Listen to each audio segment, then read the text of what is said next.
Okay.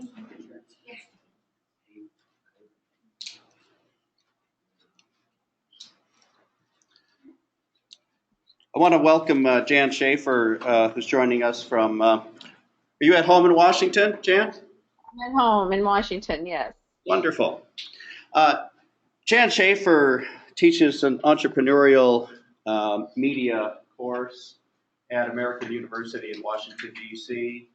Jan is also executive director of JLab, something she started almost 15 years ago to help advance change and reform in newsrooms across the country to kind of deal with the changes in the digital age. Jan, I think I first met you in the early 90s when you were running the Pew Center for Civic Journalism, I think that's right. and Yeah. we did some projects together. Jan being a pioneer in a new form of journalism that was very active, engaging the public.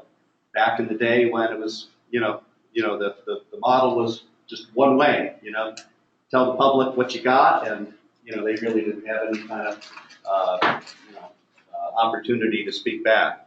So very much a champion of new forms of journalism, and a journalist and editor in her own right, had a distinguished career in journalism, including a Pulitzer Prize and the Philadelphia Inquirer.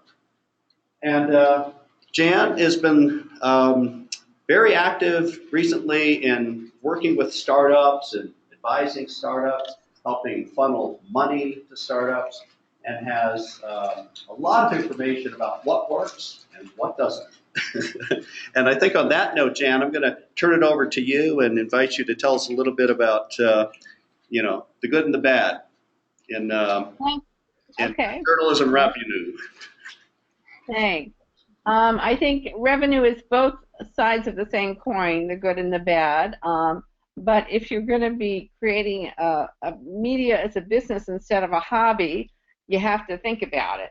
So what I wanted to do today was just go through some of the revenue streams that are surfacing for supporting media startups.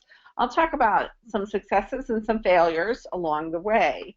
I'll start by really, let's see. I'll start by saying, can I advance the slides? I can. That, entrepreneurship is really at an all-time high. We're seeing an explosion of digital news startups, and we're seeing a lot of investment money going into these startups, which means that these investors think they're going to make a profit or some kind of return on that. And many of us can scratch our heads thinking, well, how is that so? Because media organizations are always crying poor. But there are organizations out there that are successful because they are finding the jobs that consumers want to have done. And I think you'll find in Clay Christensen, the media disruption guru overall, would advise you that people don't look for products to buy. They live their lives, they encounter problems, and they look for solutions to solve those problems, and they'll hire a product or service to solve it. And the same goes for their information diet, their news diet. If they've got a problem and what they want to learn, they'll figure out a way or hire a way to do it. And think about all those who have found and identified media jobs to be done. Craigslist saw it with classified ads, Google with search and ads, Facebook with social connections, Twitter with social sharing, YouTube with video, Flickr, Instagram with photo sharing, Sirius with satellite radio. That's just to name a few. But you'll notice on that list there were not any traditional legacy media companies, either print or broadcast, there. So we get a lot of people reinventing the news today and occupying the entrepreneurship space. Some of them are professionals, some of them are amateurs, some of them are kind of niche single topic experts, a few tech bloggers. Increasingly we see advocacy groups occupying the space. Big incursion by Silicon Valley and other engineers, and also by venture capitalists. So let's just talk about kind of buckets of money that you have to raise for different kinds of projects. If you're running a local news startup, what we would call a hyper-local news startup, you can pretty much run this for anywhere from $100,000 to $200,000 a year. And for the most part, these are mom and pop shops. We'll have one or two people. You might be able to hire a couple of freelancers. Your mix of revenue might largely be advertising. And this is working well for some. If you look at places like the Batavian or the West Seattle blog, they're bringing in upwards of, low six figures for those sites. But recently we had a site called davidsonnews.net that went dark after 7 years. It was a very successful site. The community loved it, but its founder, David Borak, said, look, I just can't swing it anymore. I can't sell the ads. Local merchants say they love us, but they're not buying the ads. If they don't buy the ads, I can't run the news organization. So he went dark, and it was very sad, because what we're learning when some of these small sites go dark is that the archives go dark too. All this community history that was written about for 7 years, it's not available anymore. There's no place to put it. There's someone working at the University of Missouri now to try to solve this problem. Another sort of site we have are these nonprofit investigative news sites. We have like Wisconsin Watch and Oklahoma Watch and Nebraska Watch, the Lens in New Orleans, New Jersey Spotlight in New Jersey, and they're running on budgets anywhere from about $350,000 a year to just under $1 million a year. Many of them are organized as nonprofits, so they can take grant money, but they have to raise that amount of money every year, and they may have a staff of 6 or 7 people producing the news, with a lot of freelancers too. Single topic sites are happening more and more frequently. Sites covering clear health costs, which is a for-profit site which compares the costs of medical procedures and publicizes the great disparity in costs for the same procedure in the same metro market. Oregon Arts Watch is one of many art sites that are coming up, because what's happened for legacy news organizations, as they've downsized, a lot of their arts coverage has gone away. People are interested in that, and they're tying some of their support to they get a cut of support of the art institutions to help run this site.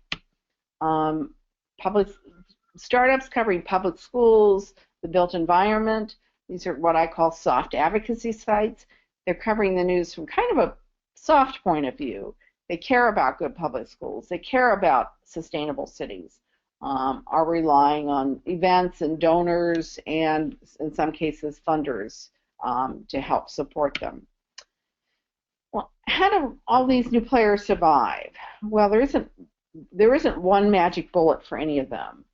There's a mix of revenue streams, and each one of these revenue streams might be fairly small, but together they make up enough money to make a site successful. So you can sell advertising or sponsorships. You can look for grants from foundations or individual donors. You can have a membership program. Some people, it's different from a subscription program a little, because it offers a few more benefits. Events are coming on strong. Crowdfunding for episodic projects works. Some of these organizations are providing workshops and training, and others are doing consulting and web design and social media.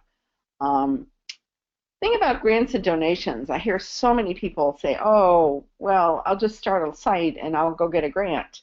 But you have to be a nonprofit. And the sad thing is that the IRS does not recognize journalism as a nonprofit enterprise. So you have to call yourself an educational institution. You can't have any calls to action in your advertiser. You can't say, go buy this car or eat at this restaurant. You can't do any political advertisements. And you have to do a lot of, you have a governing board that'll hire and fire you. You may be the founder, but you can be fired. And you have to have a lot of high-touch interaction with your donors to keep it going. Crowdfunding works well in some instances. You may have just noticed a big announcement that Jose Antonio Vargas has announced a big platform to cover immigration, and he's seeking $1 million on Beacon. He has to raise $500,000, and Beacon will match the rest. This is one of the largest media plays I've seen on a crowdfunding site, and it'll be interesting to see whether he can do it or not. Now we see Kickstarter did it, raising 1.7 million. This is a Dutch site, and they're still going on. But you have to raise that almost every year to make a go of it. So it's a tough haul to do that. We've seen sites like the Texas Tribune crowdsource one-off reporting projects like drinking water or drilling in shale for fracking. And they've raised in the neighborhood of $7,000 or $10,000 for this, but not much more than that for a one-off reporting project. Now, advertising, it's not as successful as some people like, mostly because a lot of small sites have a hard time hiring a good advertising salesperson. Advertising salespersons don't usually work on salary, they work on commission. You have to be in people's faces again and again and again. You have to sort of manage the number of in-person contacts and how many proposals you're presenting and how many cold calls you're making and how many calls to current customers you're making. And to do that, you use a CRM, which is a customer relationship management tool that I don't think a lot of people in journalism schools are taught about. But it is one of the major tools you need if you really want to raise advertising. Now we're seeing some people try premium publications. So they offer one level of news to the general public, and for those who really want to deep dive into an issue, they'll have a very expensive subscription publication. So Political Pro or Texas Weekly offer, for the real political junkies, very in-depth political reporting that they can charge hundreds to thousands of dollars a year for that. And that's helped support some of their other efforts. We see niche newsletters happening. One of the things about a niche newsletter is you can actually sell a sponsorship to the newsletter. But the New York Times, for example, has more than 30 niche newsletters happening now. They just opened a new one, actually, to cover, I think it's called The Edit. It covers college life, kids in college. We see, very interestingly, not a whole lot of activity in this area, but I think it's an area where there could be some growth. Efforts to monetize press releases. One of the things about monetizing press releases, news organizations get hundreds of press releases in a week. They don't all run. They don't have room for them all. They're not all newsworthy. But one of the ways you can guarantee that they'll get some digital space online is that people pay for them. And you can pay for a basic subscription for a press release or a premium subscription. You can be the featured press release of the day. You can have it run with a photo. The Tampa Bay Times has been working in this area a lot, figuring out how to raise money from this. And I think it's worth exploring a little more for other news organizations. Texas Tribune is one of the most successful case studies and news startups around. It started about 6 years ago as a nonprofit. It has built out quite a book of business. Here you'll see under the paid placement, it actually charges for a paid opinion piece, an op-ed piece that they do. But we'll get to a few more other examples of what they do. Books and ebooks. Some news organizations are repurposing their content into books. When the Boston Globe wrote about Whitey Bulger, they turned that news coverage into 3 ebooks that they charge, $1.99 or $2.99 for to sell it.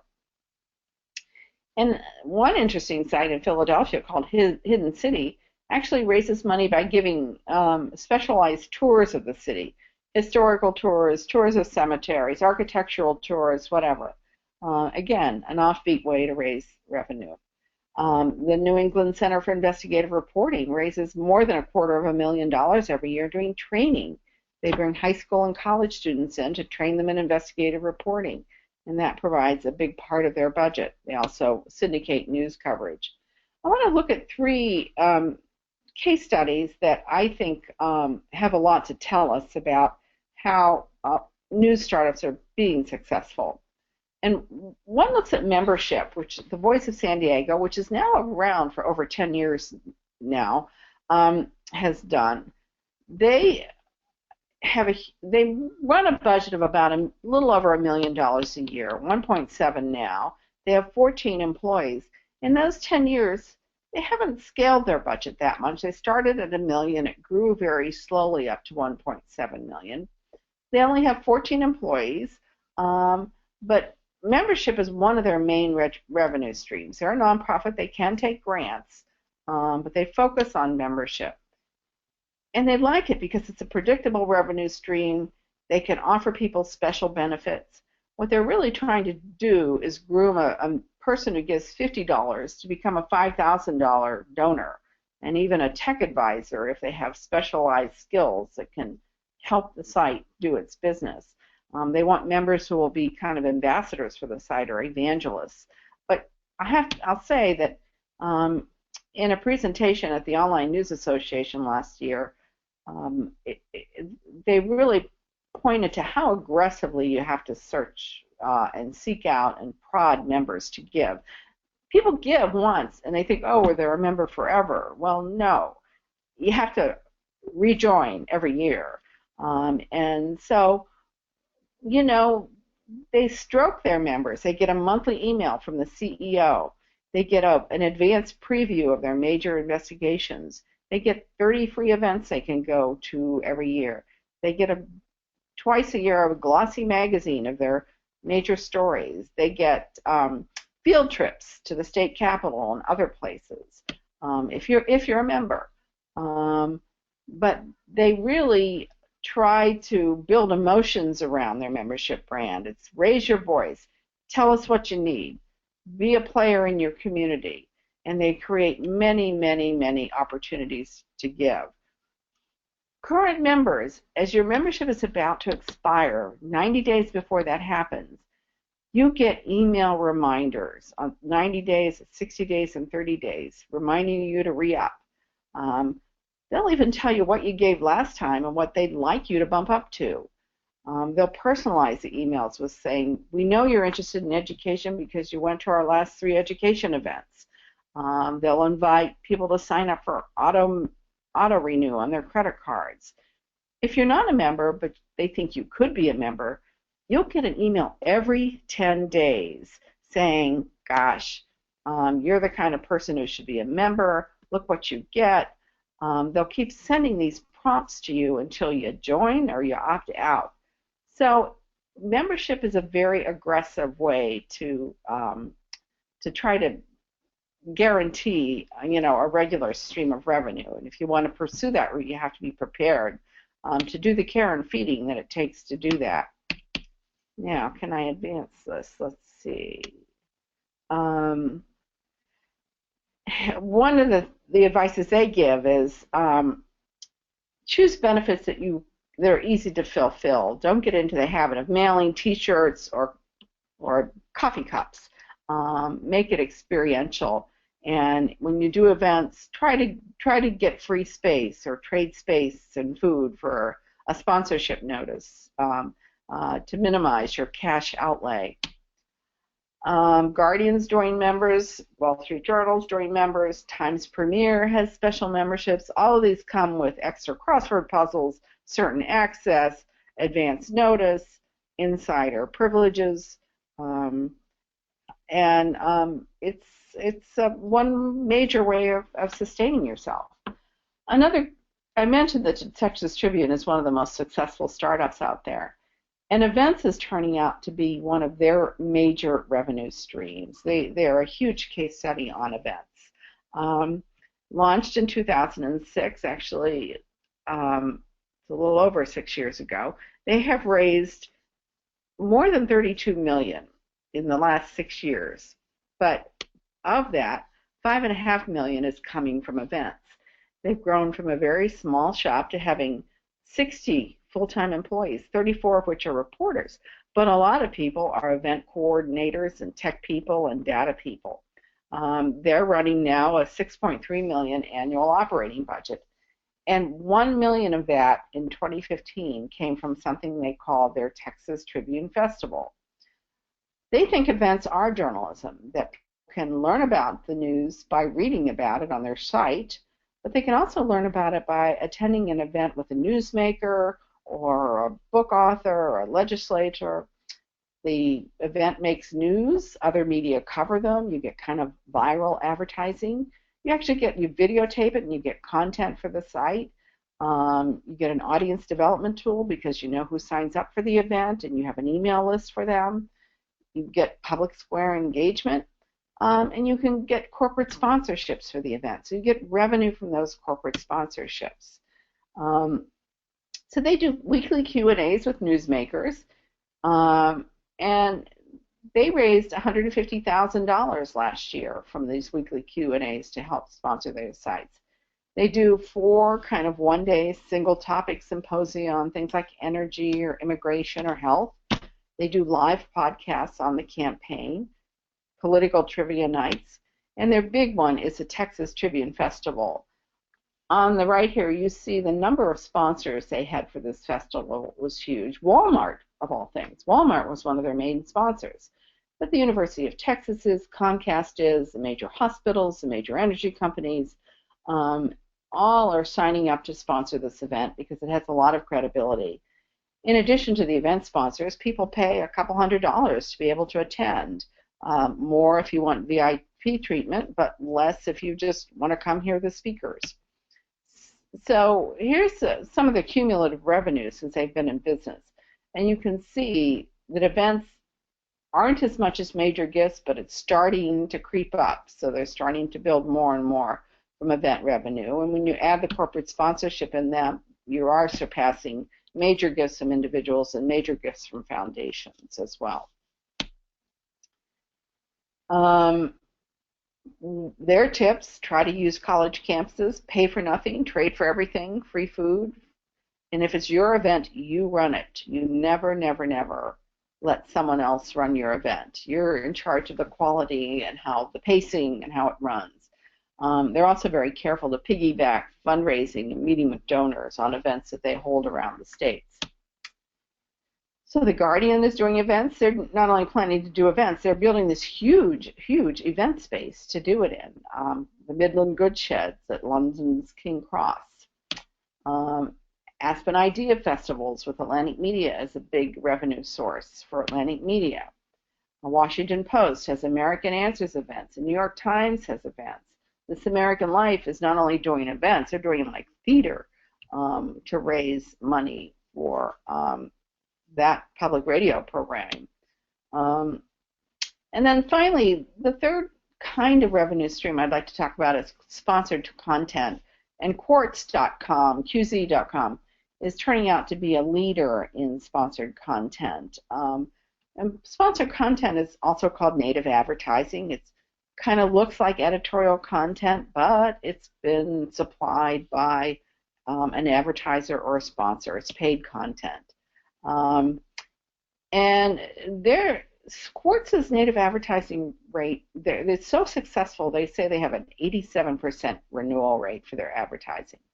Readers say they want insight, they want lots of charts, they want interviews with leaders, they want photography, beautiful graphic experiences in these native ads. And they have their native ad comes with full bleeds. This is actually an ad from Microsoft Cloud. You see that it looks like it's editorial content, but it has a little bug there from the sponsor. They also have these yellow marked sponsored content bars, which is also bulletins, they call them, every 3 to 5 stories on their site that is paid placement, paid content for the site. They would advise you to create advertising that's discoverable but not disruptive, shareable. It has an experience that people would like to share. And they report that their native advertising is actually outpacing its editorial content for viewership. So it's worth looking at it. Now, BuzzFeed is also well known for its sponsored content. It's a leader not only in doing sponsored content, but being transparent in reporting back how well their sponsored content is performing online. This is an example of a report on Virgin Mobile's advertising or sponsored content on the site. Washington Post has brand content on its site. They try to make it look different from editorial content. They have an in-house agency, if you will, to create the ads. Here's an ad from, what is it? I can't see what it is. Here's an interesting native advertising in the New York Times. It was actually advertising Orange is the New Black, the new Netflix movie, not so new anymore. But they did a story around women inmates and why the male model doesn't work. It poses as a news story, but you see it's labeled Netflix. It is sponsored content for the site, and you know, performed well for them. So as we look at revenue, there are many different avenues of revenue. You can have subscriptions, paywalls, memberships, crowdfunding. You can have ebooks. You can have premium content. You can have classified ads. You can have sponsorship. You can have big philanthropy. You can sell your stories. You can training. You can have events. You can do some merchandising. You can sell some creative servicing. You can franchise. I think that what we all see here is that you know, there's no end to the streams of revenue you have. You just have to think about what streams you're going to develop as you're starting out. So let me see. With that, what do I do now? Stop show screens? Yes. Stop Thank show you. screens. Thank you, Jan. Jan, that was yeah. that was great content. Thank Great you. presentation. A lot of information in there. So the way we're set up on this end is we have a student, Eddie, who's kind of prepped some questions for you, and Right. let him kind of step in now and kind of do this like a little interview, okay? And then we'll. You got a few more minutes? Absolutely. Great. So Eddie, go ahead and ask the question, then we'll mute after the question, right? Hey Jan, how's it going? I'm good, thanks. I got a couple questions for you. I got some questions about JLab. I wanted to ask you. Mhm. What was the very first goal when you founded the JLab? Just what was the main purpose about it? JLab was a spin-off of the Pew Center for Civic Journalism. Civic journalism really looked for ways that news organizations could interact with their audiences and help find what the public's agenda was for what they wanted to find out, what job really they needed to have done. But in the civic journalism days, the way we were interactive was with things like town hall meetings or deliberative polling, because really the web wasn't developed yet.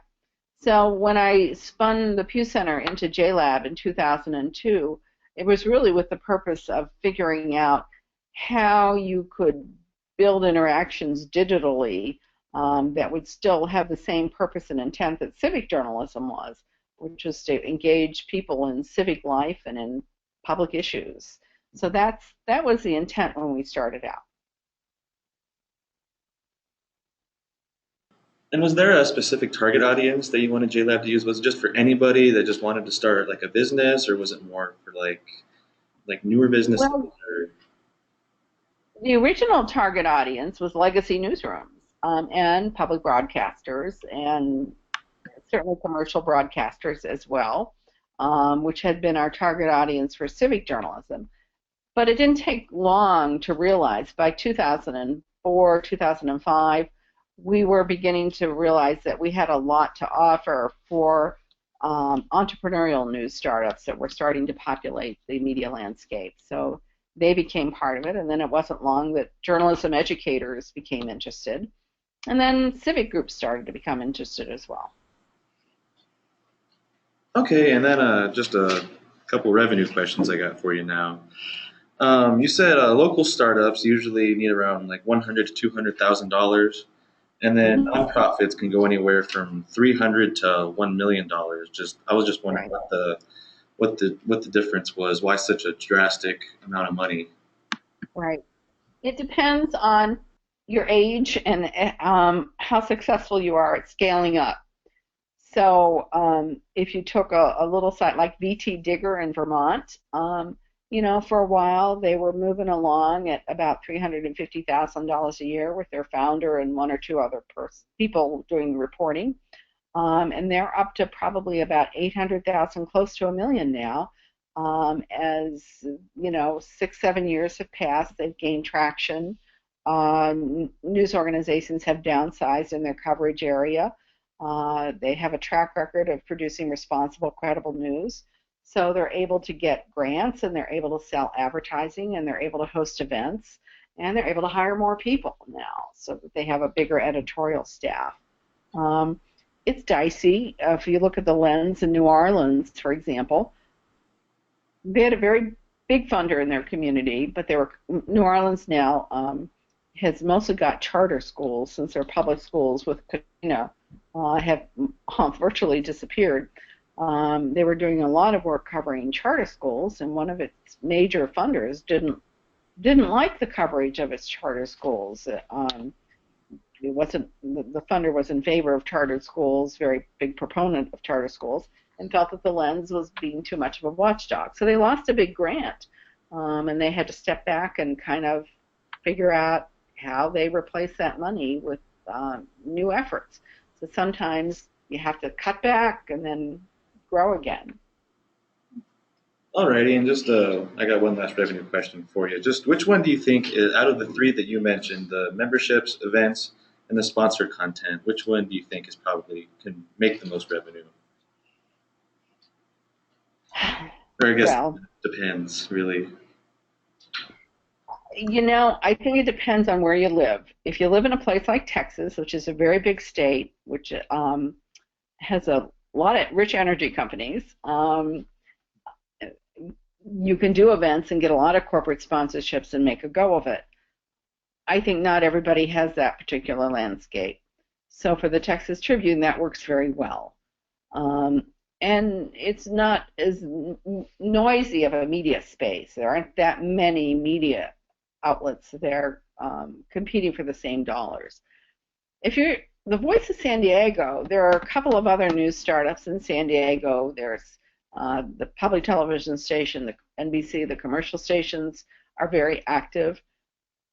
You have to sort of, you know, you might not be operating a $6 million budget if you're Voice of San Diego, because there's just not that much, you know, support to go around. Public television is going to be, you know, trying to tap the same dollars that you are. So, you know, I think it depends where you are. Now, Quartz is really covering business news, and they were very early in on you know, developing that niche vertical. What they're doing, I think, is very successful, and it's being replicated by others, and they see a market to grow internationally, and others are following in their footsteps. So I don't think it's a one-size-fits-all. I think you have to sort of figure out what are the assets in your market that you can develop. If it's sponsorships, you might want to do events. If it's wealthy donors, you might want to do a membership model, or not even wealthy donors, but people who are civically engaged. You might want to do a business model. If you're in Boston and you see people are in close proximity to one another from many states, they're looking to send their kids to summer camp, you can do a training model where in the summers you are raising your $250,000 with training. So I think it sort of depends on what your individual landscape is. Okay. Hey, Jan, I think it was the editor in Salt Lake City who spoke to a group last year. I heard him speak, and he still has lots of ethical reservations about native content, even though his paper has, you know, some kind of a, you know, paid content operation. Right. This ethical concern we have about confusing the reader, is that old way of thinking? Is that fading out, or should we be very mindful about that as a you know, a possible disservice to the public? Well, you know, native advertising is monitored by the Federal Trade Commission, and they just came out with they've come out with guidelines previously on how you have to be transparent about what you're doing. You're not allowed to confuse your reader. And really, for the past 70, 80 years, the FTC has said that newspapers, when you run an advertorial, it has to be in a different type font. It has to be labeled or not advertorial. So they're pretty aggressively monitoring things. Some of the rulings they've come up with, for example, you might have noticed when you're doing search now that sometimes your search results will come up saying ad, ad, ad.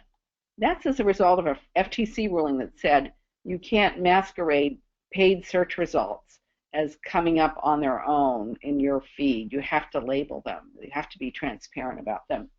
So the FTC recently, about a month ago, came up with new guidelines on native advertising that said you absolutely have to be transparent. It has to be marked. It has to be clearly marked as paid, either paid content or sponsored content. Some news organizations have used phrases like "in partnership with," which readers don't understand what that means, or "sponsored by." Readers don't understand, or listeners don't understand what that means. So you have to make it pretty clear that it's being paid for, and set it off some way, either with a bug labeling it, or in a different screen in the background, or a different typeface, to let readers know. Will people still be confused? Yeah. It also, I think nobody's figured out a way. When you share a native ad in social media, that little label doesn't go with it. You can share it with your friends, but the disclosure that it was sponsored content or paid content doesn't travel with you in Twitter. So there is a great danger that people who would access it via Twitter might be one or two steps removed from the labeling of that, and nobody's quite, I think, solved that problem yet.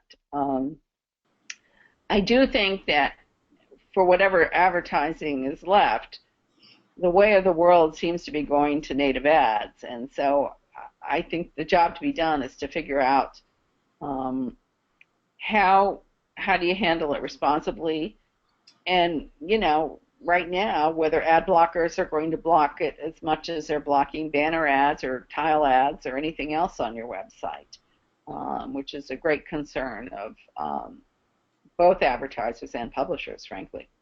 Okay. We're about to call time. We want to let Jan get on with their Friday night back east. Is it still snowing there, Jan? Hope not. No, thank goodness. No, it's nice.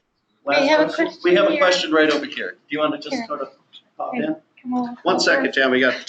This will probably be the last question of the conversation. Jan, sorry, just a quick question. You mentioned Yeah. they haven't quite figured out how to make that disclosure follow along throughout aggregation of the media. Well, do you think it's that they haven't figured it out, or that they didn't really want to try? Because if they really wanted to do it, couldn't they just have the lead for the article be, by the way, this was sponsored in part by these people, rather than doing the bug? Well, they could. I mean, I'm not sure user experience-wise whether that would be very something that users would enjoy as much as they enjoy the information ads that are coming out. Now, some of the information ads are actually kind of interesting and they're kind of good. And it kind of begs the question sometimes of whether we as journalists own the definition of what's important and what's interesting. And we like to think we do. I'm not sure we always do. I think there is a lot of duplicative Me Too news that's happening in the journalism space. And one of the things about some of the sponsored content is that it's not always Me Too news. And maybe we need to sort of look at that and see, what we can learn from that. So yeah, I think there probably is a way that Twitter or Facebook could figure out when a link is from a sponsored piece of information that they could signal that. But I don't know whether they really think that's their job, that's their responsibility. Yeah. Thank you. Good question. Hey, Jan, we're going to give you a round of applause. Thank you very much. Thank you. Thank you for your time. Yeah. All right. Great, Bye now. great chatting Bye. with you. And Thank have you. a great weekend. Thank you.